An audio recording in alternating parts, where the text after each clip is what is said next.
Hello beautiful people, you're welcome back to my YouTube channel. My name is Oyebimpe and it's so good to be here talking to you again. If you're new here, you're definitely welcome. Please do well to like, subscribe and share. We are big enough to accommodate you now, so please just click on that subscribe. My returning subscribers, thank you so much for always coming back. Thank you for always sending me emails. I love them. And there's this particular lady that sends me sweet emails. I love to read from her. And I'm grateful for the gift of you. Thank you for always dropping comments. Thank you for always encouraging me. Thank you. I love you guys. I love you so much. So today I am going to be talking about what people don't talk about in postpartum. People don't talk about postpartum. And okay, people talk about it, but it's not common. How? Guys, postpartum is mad.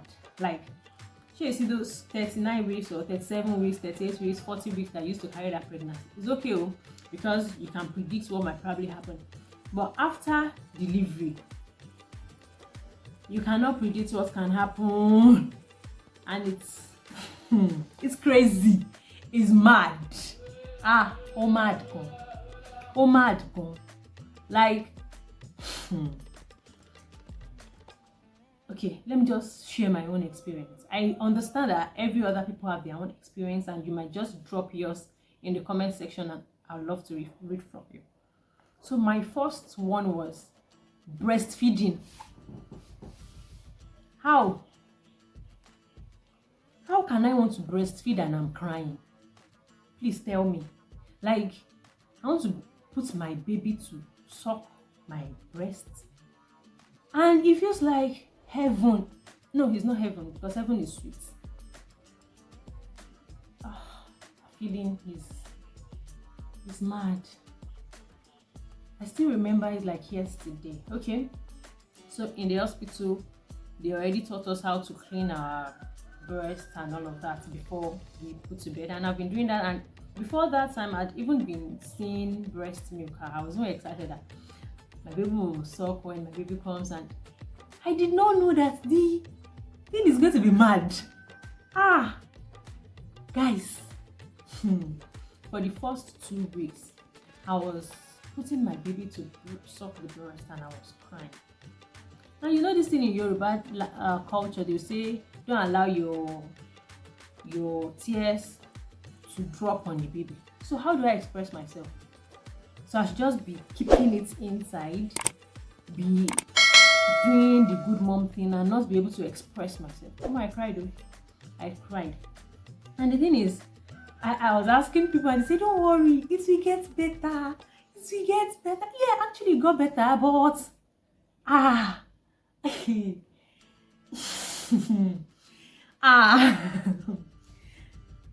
did not know it would be that bad. And when you want to pump, I think expressing the breast is even still better at that time. Because breastfeeding is bad. It's mad. You know this? Like at the time my husband said, do we have to even breastfeed this baby if it is this painful? My husband was worried because when anytime it comes to baby wants to breastfeed, it's almost like you say we are going for war. My husband was like, can we just stop? But then I was encouraging myself. I want to breastfeed my child. I want to breastfeed my baby. I want to breastfeed my baby, so I cannot just give up. So I kept trying. So there was this day I pumped 150 ml. Like from the two breasts, I pumped 150 ml. I jumped. I was excited. I was happy. Ooh, I've done this. It felt like an achievement for me. Yeah, because at that time it was. So nobody told me breastfeeding was going to be mad. Oh crazy. So another thing is my body was not my body.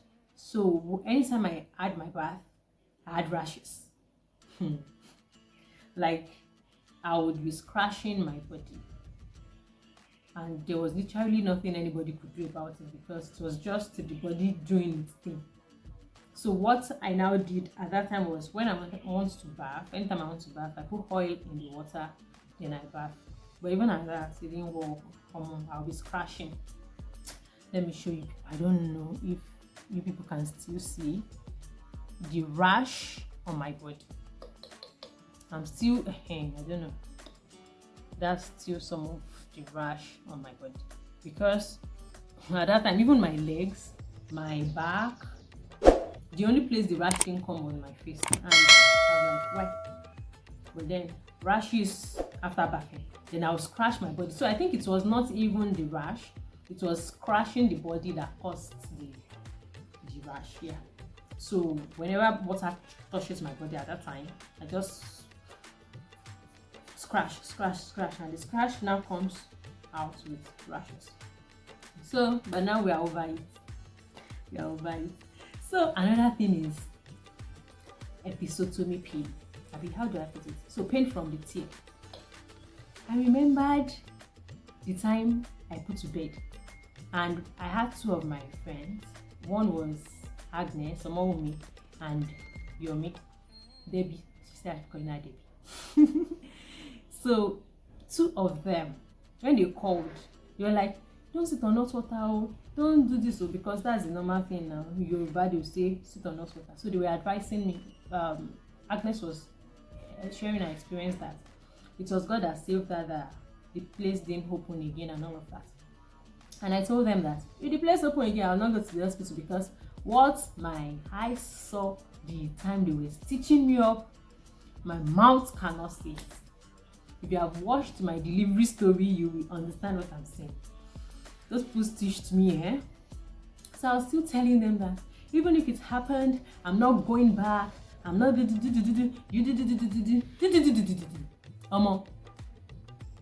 stitch open. I don't know how it happened.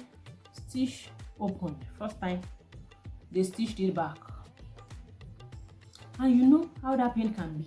If you've been there before, they stitched me 3 times in 20 days. 3 times in 20 days. How can it be? So the first one, I went back to the hospital. They stitched. The guy was like, maybe because I didn't do the hot water thing well. And I think hospitals should do better in telling people how to do the sit bath well. So they stitched me back, and I went for postnatal check. And during the postnatal check, the doctor realized that the person that did the second stitching did not close it well. So no matter how it has healed inside, it will not heal outside. And I felt the tightness, I felt the pain. I kept feeling pain. So the doctor said, if I want this thing to heal, they have to stitch me back. Like they have to cut, like lose this stitch and do it again. So you know how I will feel. That's the third time. You want to lose it and stitch it again, so that so he did it. So I had to call my husband. So it was like, okay, so sure, you see the first stitch here, the second stitch that they did. The second stitch that they did here, that one took like 2 hours. I was looking at the time. They started around 11 and they finished around 1:30. I was screaming. I was wailing. So another thing with this hospital was that instead of them to use the 2 ml injection syringe, they were using the 5 ml syringe. The guy got a lot of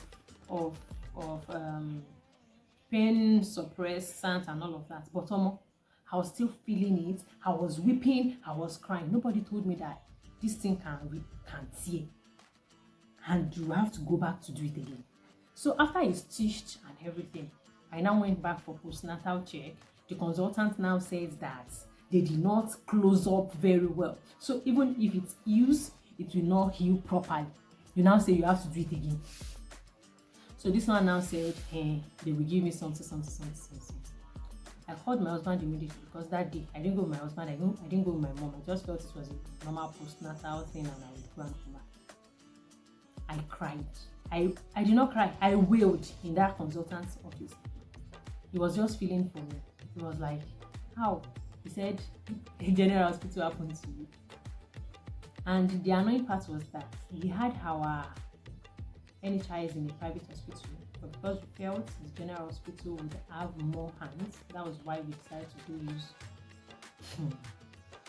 I wish we never used it. So my husband just said, and my husband could not leave town at that time to come to the hospital. So I told him to just wait for his meeting and that I would go in for this one, since the consultant already assured me that it's going to be a seamless thing and it's not even going to take a long time. So his own procedure took like 30 minutes because he was just losing the outer stitch and fixing it back well. Consultant did his own thing and left out a part from my anus to my vagina. So I was healing and not healing well. And at that time, I just told my friend, Yomi, I said, it looks like this thing did not work. Because, okay, at that time, my sister too was around, and when she wants to check, she's like, can you come and be there's something here that should join with my other part that did not join. So it was later that we now, so now they've already stitched me on the day I gave birth. The second consultant stitched me. The third consultant stitched me, and they still did not get it. So when my baby was 5 months, so in all of this, my baby was 5 months. Okay, when my baby was 4 months, they had to restitch me again. So we now said we're not going back to that hospital. We went to another hospital. So okay, let these people just see what is there. So they checked and said it's going to be surgery. As in, it's going to be surgery because say I give birth and people did not do what they were supposed to do well. So they booked me for surgery and they did the thing. So in my head I'm like, why these people just do the thing the way they're supposed to do it, do the surgery and let's be done. So after the surgery, now I'm fine, I'm okay, but people did not say that episiotomy pain can be this painful. The thing can be this painful. I saw shaky. It's a lose. So they didn't stitch well. Later they now stitched well. And after the whole thing, you now feel like you are starting from the beginning again, because to now want to make love, it looks like they want to. Oh, so that's the thing. Nobody prepared me for that part in postpartum. Nobody. Nothing prepared me. In everything that I've read, everything that I've seen, I did not know that can be a problem. So another thing was sleepless nights. I'm thankful to my mom. Oh God, that woman, it's all of me. My mommy, I will take care of you. Like, oh God. Okay, so when we gave birth and we came back home, we had the baby. We didn't do too much because me, I don't like stress. So my mom wanted me to sleep well. So my baby sleeps with my mom every night. So when we first of all got home, she was sleeping with us. My mom was sleeping with us too. But later my mom now realized that when my baby cries, I wake up instead of me resting. So my mom switched to the other room with my baby. And it felt so, I felt so much relief. But before that time, I had already had a little bit of sleepless nights. Your night is not your night, your day is not your day. And nobody will tell you. They'll just say, don't worry. When the baby comes, you'll find a way around it. Yeah, I think people mention sleepless nights, but if you don't experience it, you will not understand what they were saying. Like, you will not understand that this is what they really meant by that sleepless night. But I'm thankful to my mom. She took care of that for me. But even at that, I still felt it. Because sometimes I just sleep. After pumping and expressing, we have whatever they need, and I just sleep, wake up, carry my baby, and So yeah, sleepless nights is one of those things. Your time is no longer yours. Like right now, even with the fact that I have this baby, filming is difficult because right now my husband is with the baby, and star girl can be star girl because sometimes she just wants to hold mommy, do this, do that. So I have to plan my time. So your time is no longer your time. Sometimes I want to go somewhere, I want to go for trainings, I want to go for seminars, and I have to think twice. I don't want to drop my baby. I'm not convenient dropping my child with just random people. So I think twice. There was a day I even took her, I carried her for a seminar. Yes, she was not, she actually behaved that day, but right now, she's, she just, right now, my baby wants to touch everything. If you are saying hey, my baby is saying hey after you. If you are saying B, star girl will follow you. Like, she's just doing, and the thing is, she's not even walking yet. So I'm like, when she now starts walking, what will happen? Because right now I now have to plan my time so that I don't just get to be useless. Like, not useless, but you understand what I'm saying? Like, I have to plan my time, do this. Now my husband is with her. I think maybe both of them are sleeping now. It's currently, this is 9:30 in the morning and I have to film. So your time is no longer your time. You just have to plan your time and just walk around it. So these are some of the things that I learned in postpartum. And then another thing is you do your family planning 6 weeks after. I've not been able to do family planning because of the the stitches, because I've not been myself at that time. But right now I think I'm ready, and that's all the things that postpartum taught me. And to me, postpartum is mad. It's crazy. But then I'm grateful for support system like my mom, my husband, my sister, and my sister-in-law. Omo, these people stood by me. Like, they literally were holding my hands all through. Like, they don't want me to stress myself, they don't want me to do this. I was shocked. My sister does not like doing kitchen things. She was just doing kitchen, she was clean. And I'm like, oh, this is sweet. Maybe I'll be giving birth every month. So yeah, I'm grateful for the gift of them, and I'm thankful to God for this period because it has been helpful. Now God, though, we know if you run them ourselves at all, we know if you run them ourselves. So these are some of the things that I feel were mad in my postpartum period, and share yours with me. Let me know how postpartum was for you. Let me know how you felt. Let other people also learn from you so that they can plan ahead of their time. Please ignore that noise. Alright guys, thank you so much for coming to this space. Thank you for watching, and I'll see you guys in my other video. Bye.